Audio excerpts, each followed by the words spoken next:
but good to see you, my friend. Hey everyone, how we doing? What was rain like down here last night? Mankato was pretty bad. You all right? A little windy.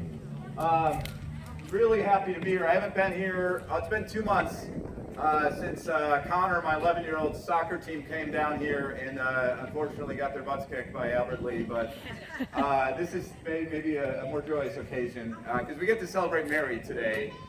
And I'm absolutely honored to be asked by Angie to come down because Mary is a candidate. There's lots of candidates every single year. Sometimes they just stick out, and Mary is that type of candidate, especially because candidates can stick out for who they are, but candidates can also stick out for what's going on in the world, what's going on in the country.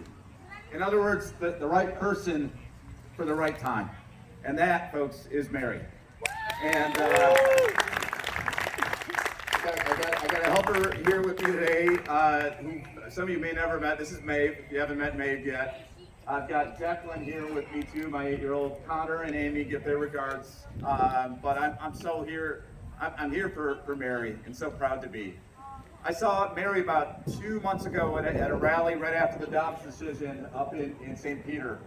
She was only 8,000, I think, doors in at that point. But what struck me about her, not just as her time as a volunteer and activist, just how much energy she had.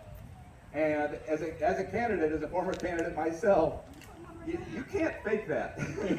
you can't fake that. You either have it or you don't, because what you're going through as a candidate every single day, giving of yourself, you are doing just that. And that's where I get to that point. The right candidate for the right time.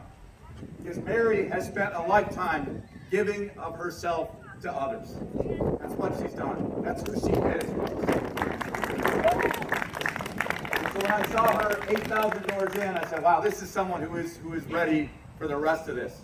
She's already 8,000 in, and today we are celebrating 10,000 doors, more than any state house candidate in the state, folks.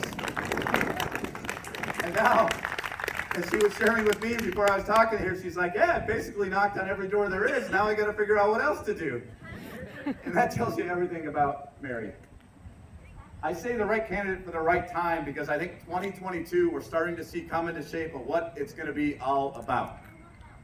We've all had a very hard last couple of years. Everyone that's here at this picnic, and especially everyone who's not here at this picnic. And 2022 is a time for empathy. It's a time for people to be listened to, and it's a time for people to know that they are cared about. And that's why it is time for Mary. I've been spending my time over the last couple of years, since December 2020, I've been getting folks vaccinated and tested for COVID all around the state of Minnesota, all around the country. It's been incredible, fulfilling work, and people are in a rough spot. They're scared, some are very lonely, some have had their lives changed immeasurably, not just by COVID, but by everything brought with it. And there's one story I want to tell you because it relates most to Mary here. I was at a vaccine clinic in rural Minnesota about a year ago. We're trying to bring the vaccine to people so that they have access to it. And this gentleman comes in, so this is August at this point. Gentleman comes in, over 70 years old, hasn't had a vaccine yet. And if you remember kind of the timeline of things, at that point he could have had the vaccine 7 or 8 months before that. But he was just coming in then for the first time. This is kind of strange if you think about it a little bit. And we asked him, why are you here? What brought you in? And his answer blew us away. He took out his phone, and on his phone there was a text message from his son. And it said, I love you, Dad. I need you to get the shot. And that's not the thing that blew us away. He started scrolling on his phone, up and up and up. You can imagine it, endlessly scrolling up and up and up. There on his phone, every single day was the same message from his son. I love you, Dad. I need you to get the shot. Over and over and over again.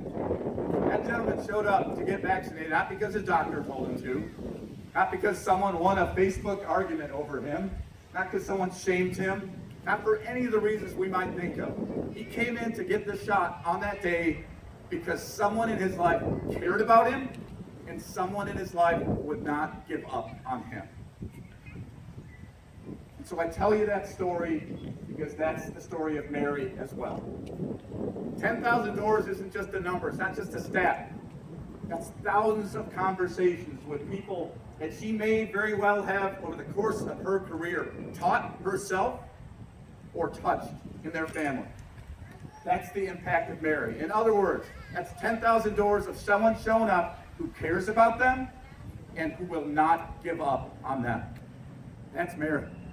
So Mary is the right candidate for the right time. That's the impact she can have.